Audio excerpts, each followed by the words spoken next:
My name is Kirsten Moss. I'm the Dean of Admissions and Financial Aid. I must say I have been looking forward to this. I don't know if the panelists know this, but I have been looking forward to this all week. I've had the great pleasure of admitting a couple folks on the panel and also catching up with our alumni. So I'm looking forward to hearing what they've been up to. It's a special time of year for me to reconnect with our community.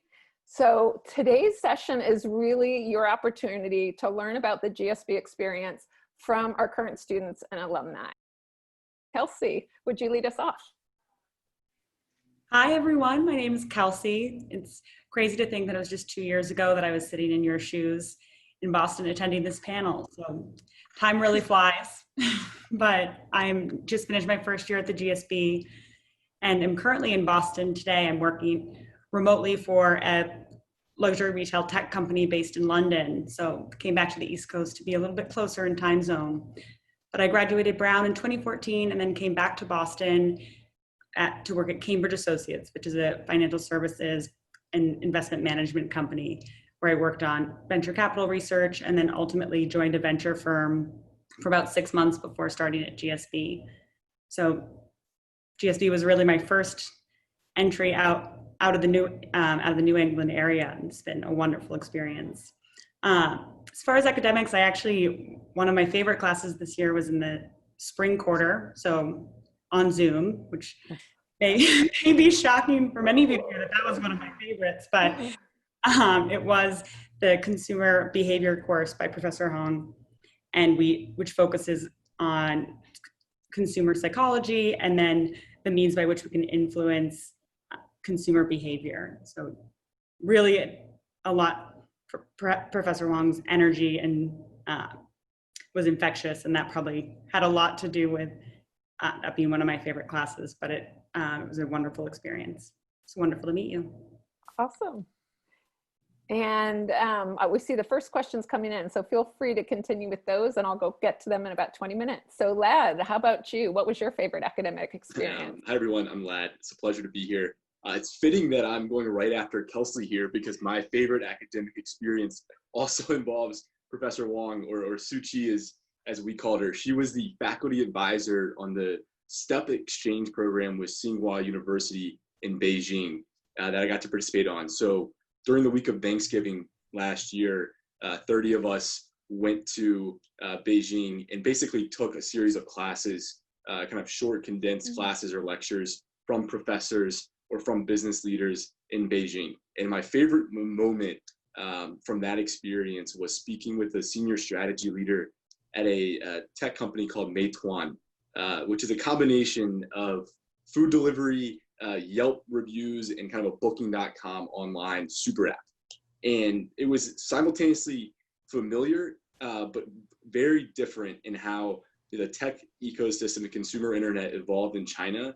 And understanding why it did and how that affected their strategy and their organizational design in that context and in that culture was really a nice capstone to applying a lot of the core learnings that we had talked about mostly in the US context. Awesome. Thank you, Lad. How about you, Michael? Yes. Yeah, so it's good to be here with everyone. Good to be here with the other panelists. Some of them I know pretty well. So I'm Michael O'Leary. I graduated from Harvard in 2012. I studied philosophy there. I worked at Bain Capital and private equity initially, and then when Deval Patrick left office in 2015 as governor of Massachusetts to join Bain Capital to launch an impact fund, I joined him in that effort. So I worked at Bain Capital Double Impact for a couple of years, and then went to Stanford and graduated last year. More recently, I just finished a book. I'll use this opportunity to plug the book. It comes out in August 18th. It's called Accountable: The Rise of Citizen Capitalism. It's about impact investing, divestment, corporate social responsibility, and the rest. My favorite academic experience, part of the reason I went to the GSB was in pivoting a little bit towards economic policy, getting a better understanding of that. And there was an amazing lecturer at the GSB, I'm sure many folks here took a class with him, Keith Hennessy, who was the former director of the National Economic Council, kind of the top economic policy-making body in the White House for a number of years during the Great Recession. And in one of the first classes I took with him, he had us prepare around the immigration crisis. It was when there was all the detention happening at the border, migrant detention centers. And he cold called on me to start answering and then said, actually, let's do it the way we would have done it in the White House. Walk with me. And we did a West Wing style walk and talk around the room as he peppered me with questions. I had no notes to go off of, which was, I would say, partly inspiring, partly humiliating, but very memorable. So I'll leave it there. Thank you, Michael. How about you, Charles? Yeah. Hey, everyone. It's great to meet you over I guess virtually. And yeah, pleasure to be here. So I've just finished my first year at the GSB. I'm also pursuing a joint degree with the Environment and Resources program. So that's called EIPER. Happy to take any questions on that. I studied at Yale for undergrad. I studied mechanical engineering. I worked in management consulting for a few years and then went to work in off-grid solar in East Africa. And part of my thinking with coming to the GSB and Stanford was to start to pivot more towards the clean energy and climate space in an operator role or capacity. So I'm interning right now at an energy storage startup that's actually based in Cambridge, Massachusetts, called Malta. So doing that internship remotely, as is the state of the world right now, but really thrilled to have the opportunity to just kind of continue on this path that Stanford has really facilitated. I would say favorite academic experience of the past year was what we call like an across the street class. So it was actually a class at the School of Engineering, but has a heavy GSB kind of pipeline of students. It's called Stanford Energy Ventures. And you basically, if you've heard of classes like Startup Garage or Lean Launchpad, it's sort of an energy focused version of that that's led by Dave Danielson, who's an investor at Breakthrough Energy Ventures. So quite specific to that world, but there was this phenomenal opportunity to work on a sort of a real world application for the climate space. And again, yeah, happy to talk more to that, but it's been really eye-opening. Awesome. Thank you. How about you, Saran? Hi, everyone. It's nice to meet you. My name is Saran Tesful. I am originally from Houston, Texas, but went to Harvard for undergrad, and after that did consulting at Bain & Co., and then came to Bain Capital, which was the place I worked at before GSB and the place I worked at after. I'm currently a principal on our investment staff focused on consumer opportunities. And my favorite class at the GSB was actually a class called Winning Writing. It's taught by a man named Glenn Cramen, who's a former New York Times editor, a former Stanford alum. And I really loved it because I suck at writing, unlike Michael Leary on the panel, who has written a book. Everyone should go buy. I really enjoyed the class because it gave you really practical understanding about how to actually write more effectively, whether it's something like giving somebody a formal review or how to write a potential founder you're trying to meet. And so I found it to be a really practical class, and I really enjoyed it because he would basically force you to put your writing up on the screen and have everyone critique it, and just having really rich folks from the New York Times join in on many of the classes to give us advice, I thought was particularly helpful and one of a kind opportunity to have New York Times writers actually edit my work. Really cool. Thanks. And Joyce. I was GSB class of 2015. I also did a dual degree with the Princeton School of Public and International Affairs. I was Harvard undergrad class of 09, and prior to the GSB, I actually worked in both government as well as in the private sector across the US and Asia and Africa. So I was really excited to, one of my favorite classes at the GSB was actually managing growing enterprises with Irv Grousbeck. And part of the reason it just really was so useful is because when I was sort of thrown in the deep end in my first management job in Asia, actually working for Groupon China, which Meituan, which Lad had referenced, was an early Groupon copycat, which has now become, many hundreds of times more successful and doing very well in the Chinese market. But when I was there, I remember being in charge of like 100 people, not knowing at all what to do, making all the mistakes. And taking that class actually gave me such a great context for what I had experienced back in the day of when I was first in that position, and also knowing going forward what to do better. And Professor Grousbeck would really put us on the spot, I think similar to what Michael is talking about with Keith Hennessy. He would say, okay, so you basically have to stand up, now you have to give a speech, you have to tell the entire department they just got laid off, or now you have to give this PR talk because something really tragic happened. Now you just have to tell us, tell these people what happened to their family member. And those are things that are very jarring and very difficult conversations, but as a leader, and even now as a founder, especially with COVID and all these other things that you just can't foresee, I think a lot of those skills and a lot of that preparation has just been so valuable. And as for what I'm doing now, actually after the GSB, I joined another startup as the first employee. And then after a few years at that, I started my own company where I'm currently still running it as the CEO and co-founder of Alaris Global.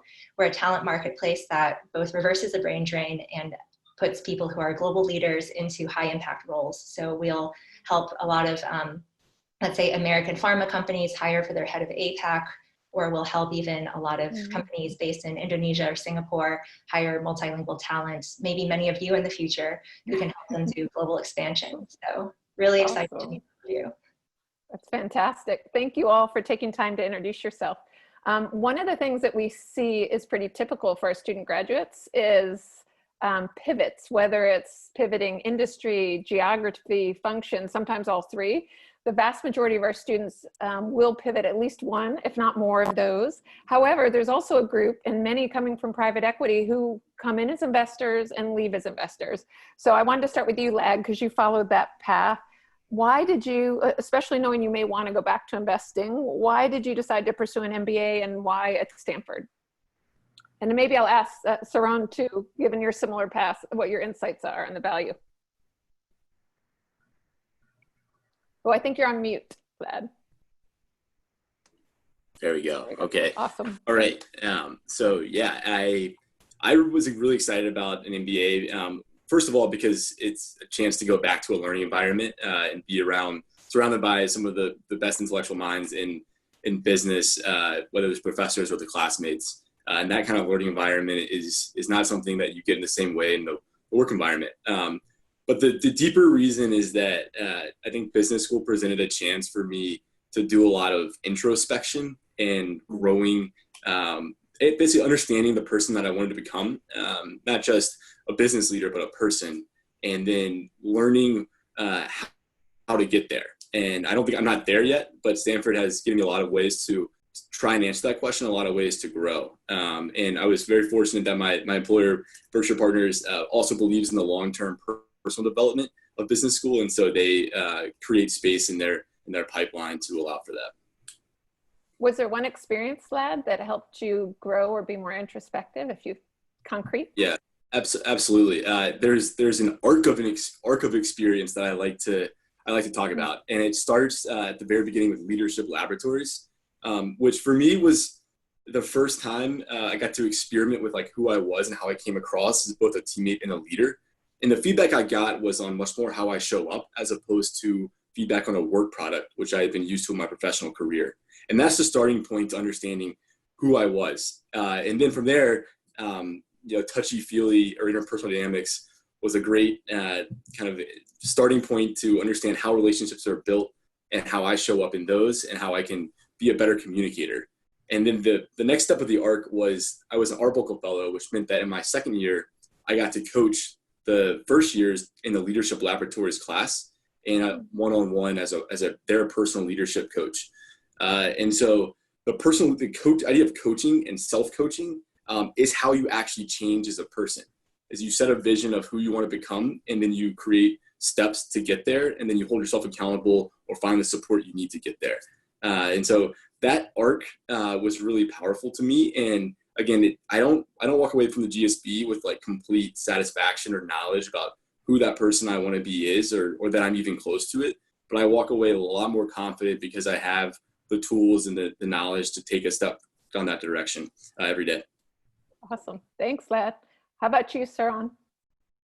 Yeah, I totally agree with Lad. I think for me, part of my decision for going to business school is really learning how to lead and learning how to be an authentic version of myself and using that to get people to follow me eventually in my career as you go from executor to actually be a manager and leader at a firm. And so I think that's one big reason. I think the second big reason why I wanted to go to business school was also because I think to be a great investor is also, it's all about pattern recognition. And I think the GSB and business school programs provide a great opportunity to learn about lots of different businesses, lots of different business problems, and learn from those micro stories to actually extrapolate that to your future life. And so for me, I felt like I got so much learning in 2 years I couldn't replicate in any other way, even in my day job or, in other work experiences. And so for me, I felt like I could learn so much from my classmates, And I think that makes me a better business person and better investor over the long run. And I think even to this day, I go back to my classmates and I ask them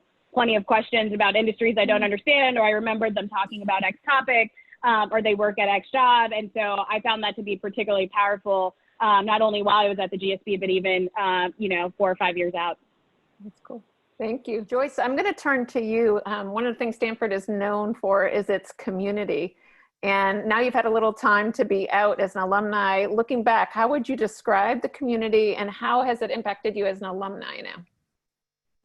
I think, well, it's impacted me in all sorts of really incredible ways. This year would have actually been my 5th year reunion. And because of COVID, of course, the on-campus plans that we originally had were changed, but it was really inspiring to see how much the community found ways to have. I helped organize a virtual Zoom reunion. I've caught up with a lot of classmates, and I'll still, I think, at least on a weekly basis, have at least some check-in with a GSB classmate, either because other classmates who are founders, sort of talking through resources, introducing investors to each other, or giving each other advice or feedback, as well as I've been part of women's circles. And in the Boston area especially, I noticed some people asking about the alumni community.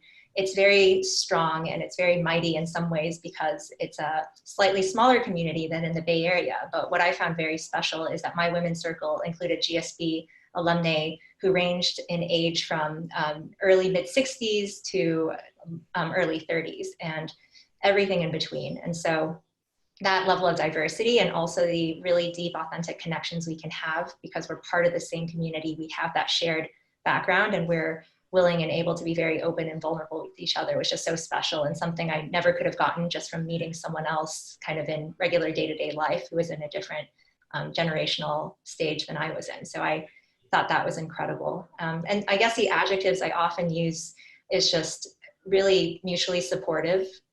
There's a high sense of obligation almost whenever I reach out to other GSBers, whether it's in like Indonesia or if it's in New York or elsewhere. The response rate is almost 100%, even if it's a cold outreach, because I think there's just that feeling of community and wanting to give back to each other. So I found it really incredible. Joyce, do you want to tell just briefly what a women's circle is in case someone doesn't know?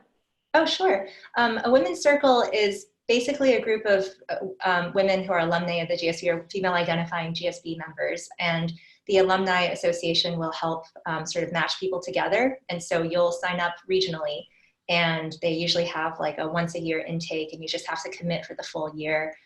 We usually meet once every 6 weeks relatively, like basically 4 to 8 weeks, usually 6 weeks. And it's a group of people, usually around 6 to 8 members who just share.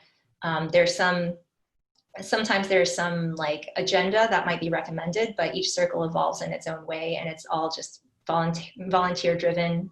And it's just a great way to find other, I guess, alumni and have community and talk about issues ranging from personal to professional and everything in between. Awesome. Kelsey, since you're still on campus and in it, what your first year with the community, what surprised you? What strikes you? I think immediately from the minute you walk onto campus, it's going back to school and meeting 400 new people. It's a little bit shocking to the system. You haven't done that in a long time. and recognize you immediately feel welcomed and at home with it because people are so warm and excited and want to get to know you for who you are and what your passions are. And I think Stanford does a really good job at building a community, people who celebrate each other's both differences and aspirations and want to lift each other up in every sense. And so you'll immediately have about 40 coffees on your calendar as you're trying to get to know all of your classmates. It's a little overwhelming.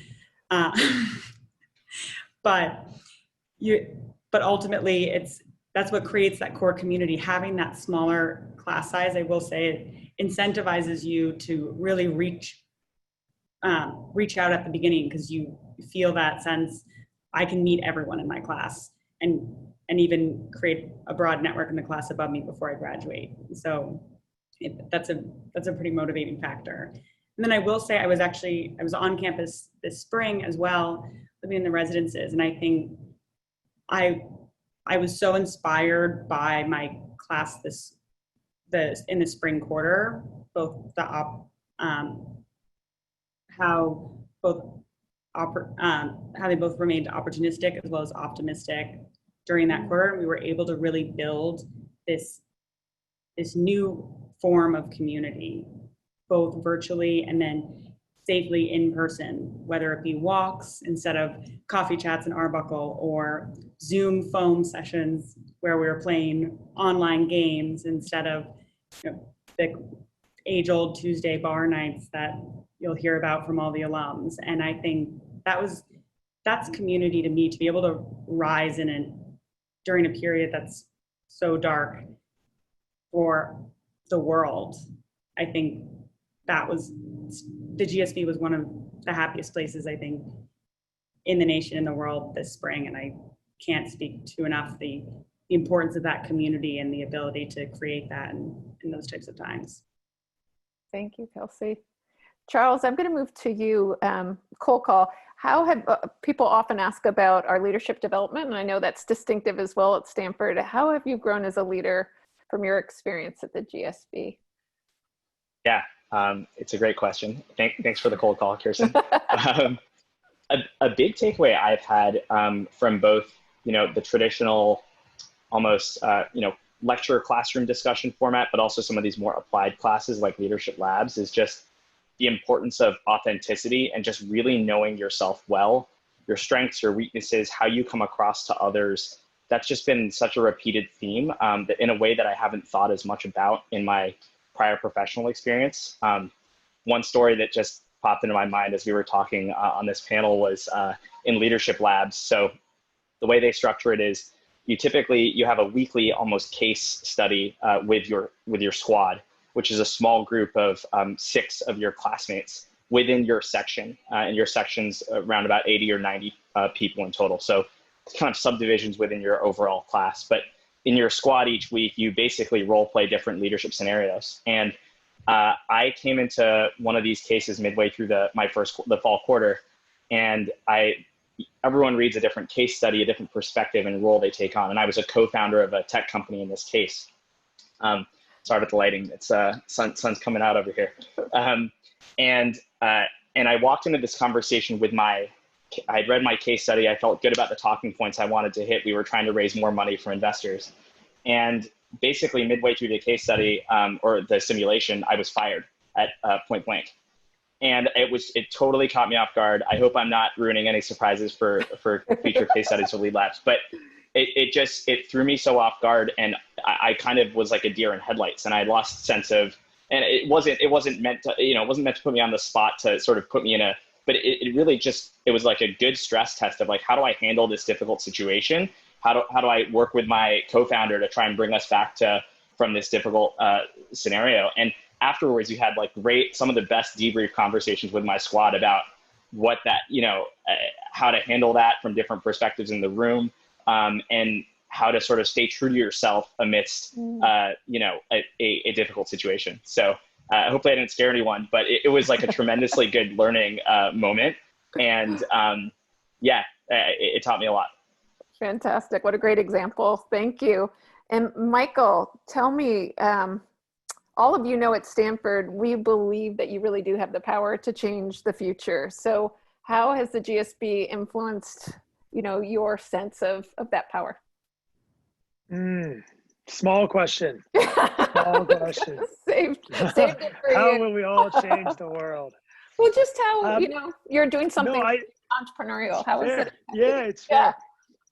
I think it's a tremendous privilege to be able to go to a place like Stanford, to be able to take 2 years off from your career, to kind of lift your eyes to the horizon a little bit.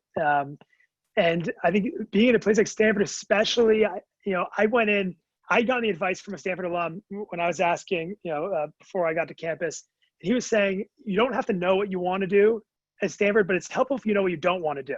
That helps you, restrict down to a narrow set of activities.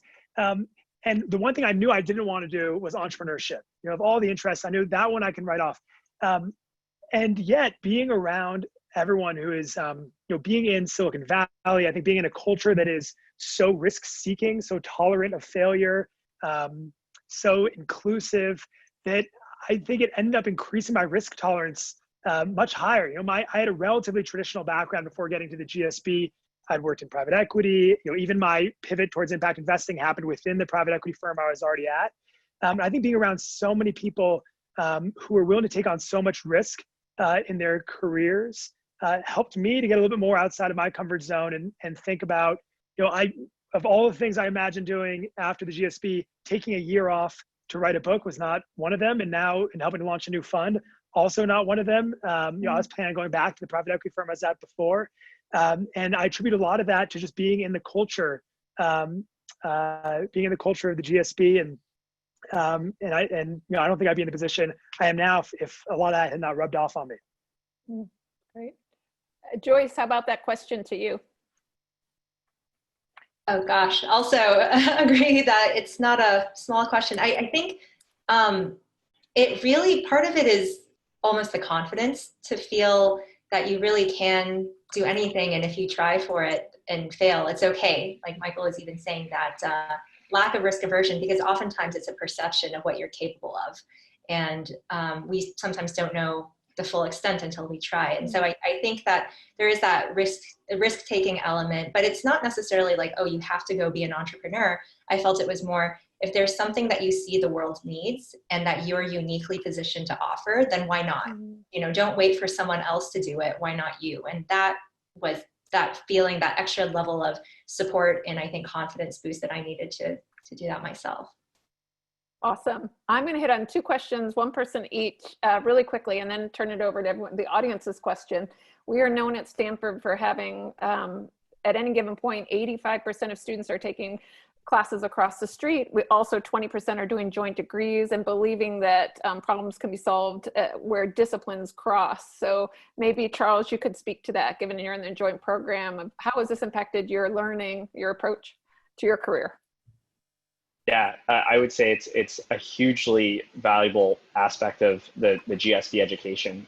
Really can't overstate it. I mean, with my particular interest coming in, wanting to explore the broader energy and climate space, there's so many schools at Stanford that touch on the similar themes and really are at the cutting edge of a lot of different areas of research. But I mean, even more broadly, a lot of my classmates will take across the street classes throughout each quarter just to scratch different intellectual itches or explore, professional interests in different areas.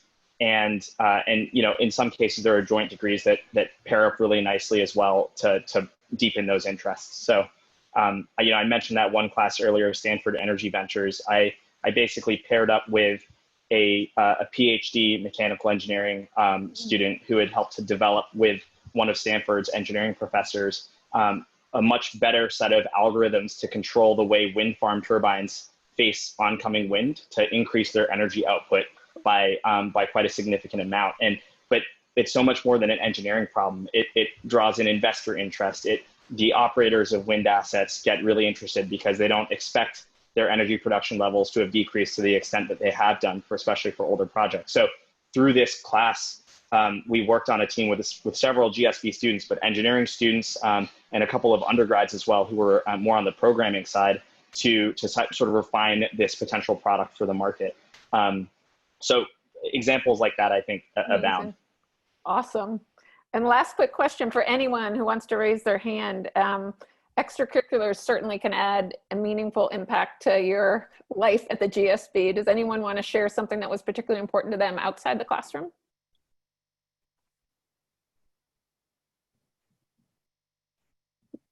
Go for it, Ed.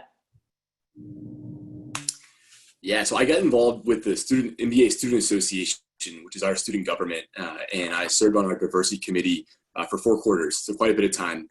And I was, it ended up being a big part of my GSB experience, which taught me a lot about, our broader society, the GSB as an institution, but also myself and the people around me.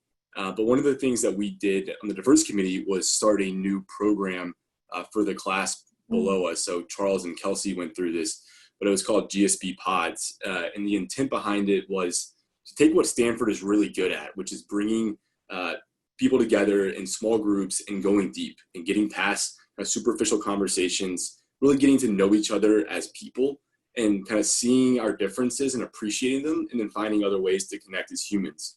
And the idea behind it is that we do that and we create trust with people we might not have otherwise kind of socially or interpersonally connected with.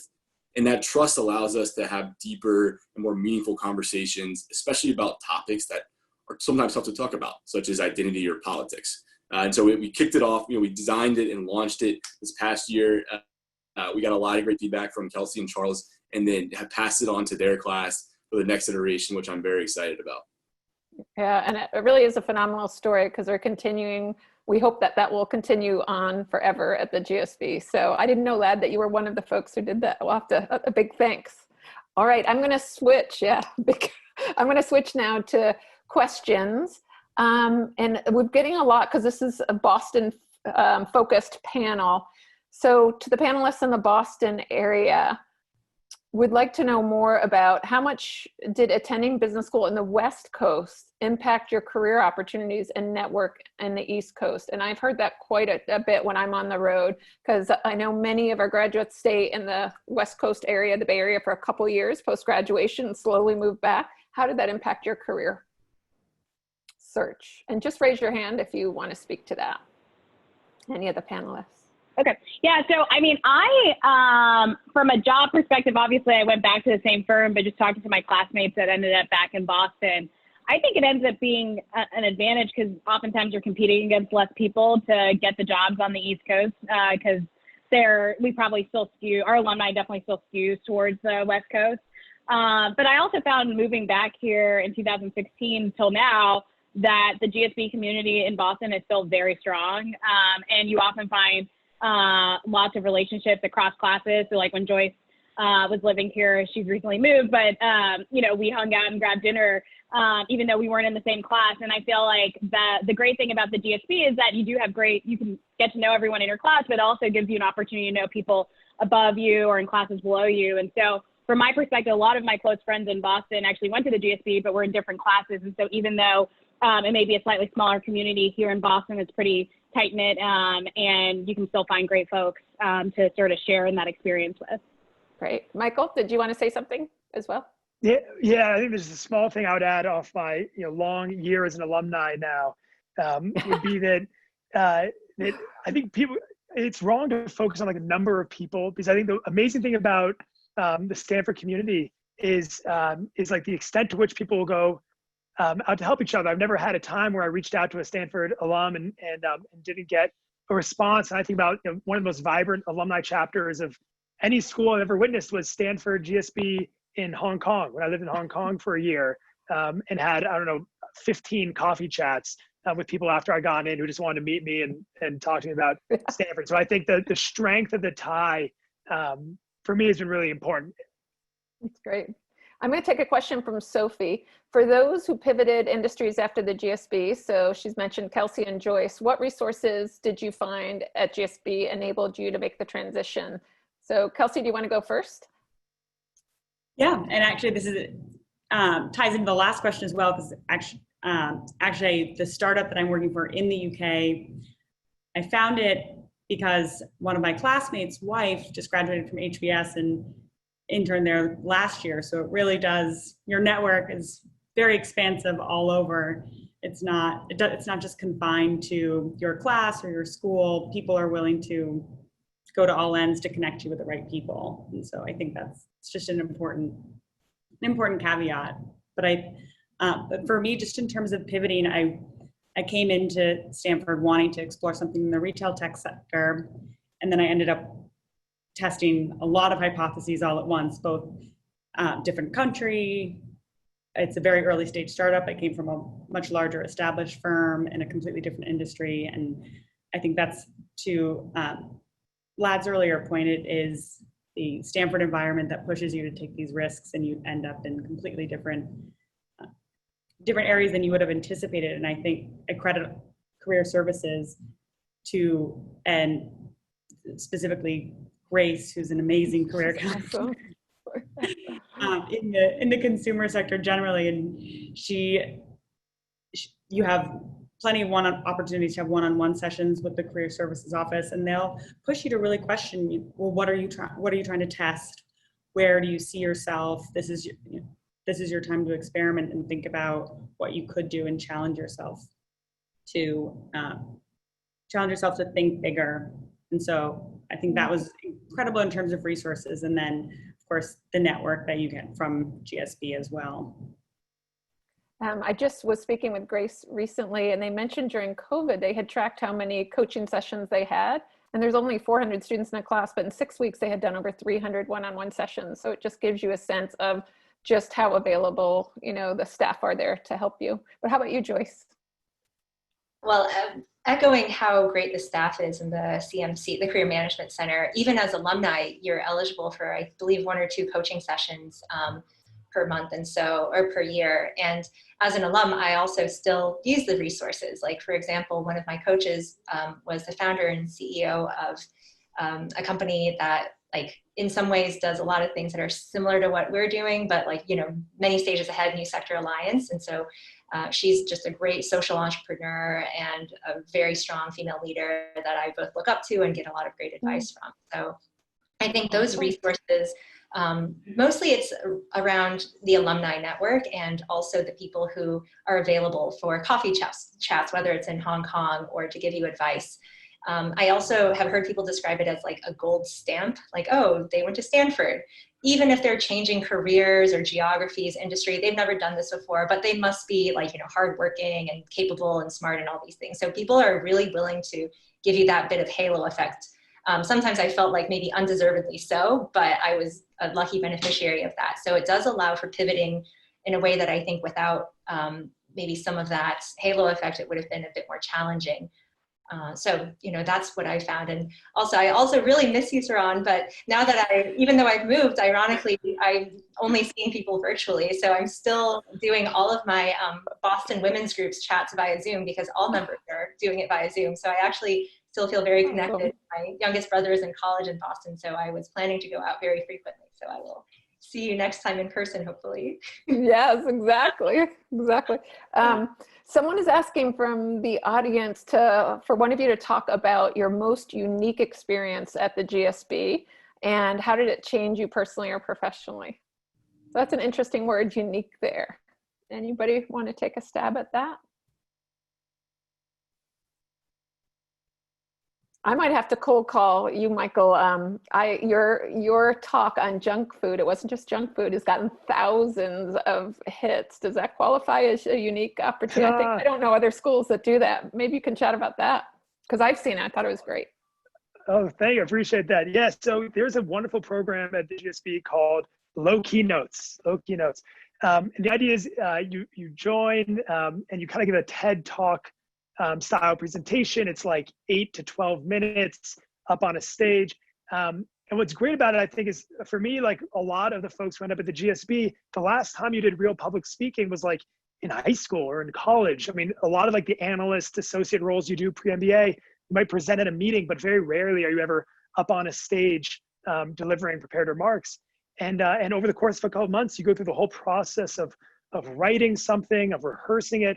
And then the wonderful thing, speaking to the community of the GSB, is at the end, you give it in front of, 100, 200 people, but it's like, the most excited, friendly audience you could possibly hope for. I always liken it to it's like maybe half a notch below a wedding audience when you're giving like a wedding toast. Like anything that might even be a little bit funny gets like a huge laugh. That was like the audience for this speech, but it ended up being a great opportunity. I talked about social media, but the topics really range. And this is like, there's public speaking courses, but this was kind of outside of the regular curriculum, just something that some of the lecturers and professors had put together. And was definitely, from an education standpoint, I think one of the bigger formative moments for me, because it's one of those things you do once, and then any other time I'm asked to speak for something, I feel much more confident because I've gone through the process of memorizing a 10-minute speech and doing it on stage and all of that. Awesome. Thank you for the prompt. Yeah, I enjoyed it. I'm going to turn, Lab, what's your most unique experience? Yeah, I'll add a playful spin on this because there's so many unique experiences. But one of my favorites is being a part of the GSB show. which is a musical comedy production entirely written, produced, and performed by students. And the talent is just remarkable. Fortunately for me, they also let less talented people participate. And so one of the ways I got to explore the GSB was to try something that in my mind I had told myself and I objectively was very bad at, which was hip hop dancing.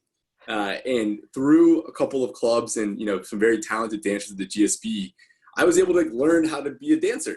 And I'm not good, but I'm not bad anymore. And I got to the point where I got to be a backup dancer in 2 minutes of this hour-and-a-half long 2-act performance. But honestly, it was one of my highlights of the GSB, and it put in my mind this like growth mindset that even there's something that I'm bad at and I've never thought of myself as good at, that if with the right amount of focus and kind of help and support, I can grow into that. That's awesome. That's great. Well, 5 people have voted for this question from Aisha. What are the specific leadership development areas you wanted to focus on when you came? And how did the GSB fulfill those areas or create awareness of other leadership development areas? Is there someone on the panel who feels that they might want to answer that? Personal question for you. Saron, is that you? So I'm happy to answer. In terms of things I wanted to work on from a leadership perspective, I think for me, you oftentimes get feedback at work, and I think it was Lad who was saying this earlier, around your work product, but you really don't know how you influence others, how you show up in the room, what impact your words have, how you just are perceived. And so there are 2 or 3 things that I found particularly impactful for me to figure out, how do I get people to follow me? Like my whole goal is to like lead organizations, lead the world, like lead different initiatives. How do I get people to come behind me and do that? And I thought the couple of experiences that were really memorable for me was the Lead Labs experience, which I think we touched on earlier. Charles talked about that, but you're recorded. Like, I don't know, I haven't recorded myself and watched myself in these different role play scenarios before. And so just seeing how you're perceived on a screen, I think is particularly impactful. And I thought that going through those different challenges or mock exercises shows you how you show up in different high stress or different types of situations. And I would say the second thing that was also really helpful for me in figuring out how I connect and what type of leader I want to be were just the startup classes as well, because I think you're forced to work with your peers to actually get something done, get a business off the ground. And so I took Startup Garage, where we try to create a car repair startup, and I don't own a car and I'm really bad at car repairs, but we still try to do it. And we were fixing people's cars out of the GSB parking lot and taking them to shops out of Palo Alto, but it just taught me how to connect with my peers and answer really tricky questions. How do you split equity? How do you decide to incorporate the company? What are you going to charge? And how do you get, that group of individuals to all agree on something? It's particularly important. And I still find that those moments of really practical learning and getting feedback live from my classmates to be particularly impactful for me to this day. And I'd probably say I put touchy-feely in that same camp of just getting just constant feedback while you're at the GSB. They say it's a gift. I've now accepted, feedback is a gift. That's like the GSB mantra. And it does, I think, really improve your leadership capabilities. Awesome. What do you wish you knew that you know now after being through the GSB? I guess the one thing I wish I knew is you're not going to, I guess this is, I don't have like a great philosophical answer, but I just think like being comfortable with the unknown is okay. I think Stanford's biggest life advice that I got when I was there is just like getting comfort with taking risks, getting comfort with just not knowing what's going to happen next. And right now, as you're going through the process of I know it sucks, like writing applications, taking the GMAT or whatever, that's the hardest part. But even though you may not know exactly where you're going to land or what essay you'll write, just being comfortable with not knowing that and enjoying the process along the way, because I think that's when you learn the most. And I always tell people it's enjoying the pursuit of happiness. It's not like you'll ever reach like true happiness. And so just enjoying the ride. And even things like, so what matters most to you and why, like in hindsight, I really enjoyed answering that essay question. When it was happening, I hated it, but I was like really stressed out, but like in hindsight, it like really centered me. It forced me to put that on paper. And so just be comfortable with the unknown. Awesome. Thank you. Well, we're getting a bunch of questions about application advice. And I will say perhaps the best place for those is the webinars with the admissions that are run by an admissions officer. But there is one I'd like for anyone to raise their hand. And it's for people who are tackling those tough essays, what matters most and why. Any advice? Now, I can't guarantee it was good advice because these guys don't know why they were admitted. I'll put that out there. But how do you get started tackling that tough question? Would anyone like to? Joyce.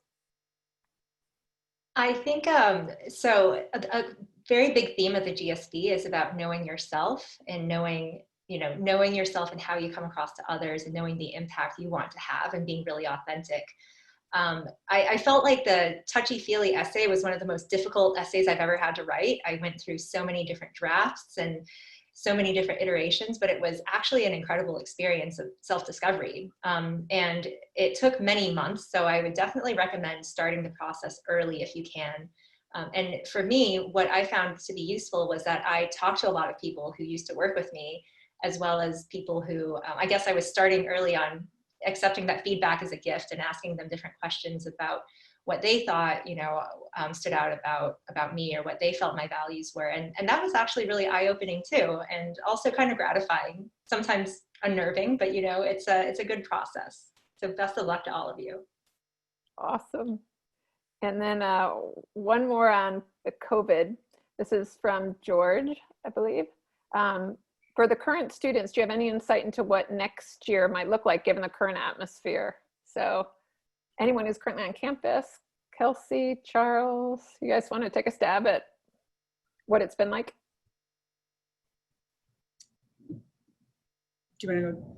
Sure, yeah, I'm happy to jump in. I'm not on campus right at this moment, but I have been chatting with classmates who are on campus or in the Bay Area. And, I don't want to, say anything that's not exactly the school's evolving kind of policy on this, but it seems like, it's going to be at least in the fall, some kind of hybrid mode of instruction where there might be an in-person component to some classes. For example, they've talked about if a class meets twice a week, maybe for one of those days it's in person for part of the class and online for the other part. So one thing that's cool about it is hearing about, we have about 5 or 6 classmates of Kelsey and my classmates in an autumn quarter task force right now, serving with faculty to really try and push the envelope academically in terms of how we can make this as engaging a quarter as possible, and maybe even lean into the strengths of having more kind of online interaction, however that looks, while being obviously incredibly safe and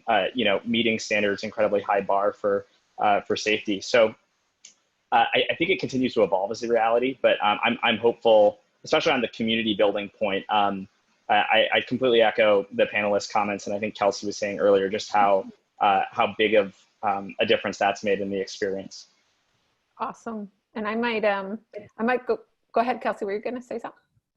I was also just going to say I really appreciated it. I mean, I think what the outcome of this is that remote work is definitely going to be ingrained in us for the years to come, and it's going to be something that's not going away anytime soon. And so learning how you show up on Zoom is actually equally important as learning how you show up in person. And that's something that I'm incredibly grateful to be able to experience at school. Part of my touchy-feely experience was over Zoom this past quarter, and learning how you interact with people on film is going to be an essential skill moving forward. So I'm appreciative of that.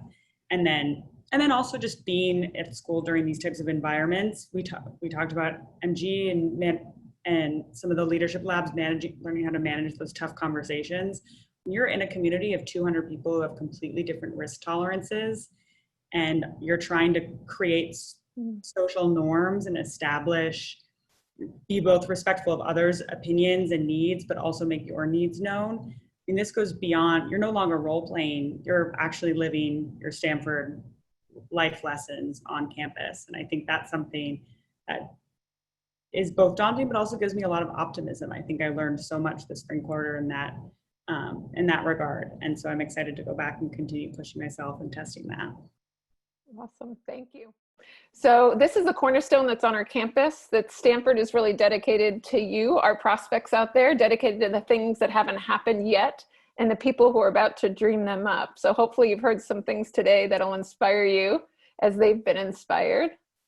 And if you want to learn more, we'd love to connect with you further. So we do have information sessions that I've mentioned. If you're interested in hearing from an admissions officer, what we're looking for in the application, this was an example of a regional panel. We're also doing industry panels, finance, entertainment, healthcare. If you'd like to hear from panelists in those industries to attend, that would be great for you to sign up as well. So please keep in touch. Our motto, as you may know, is changing lives, changing organizations, changing the world. And I hope you will take the next step.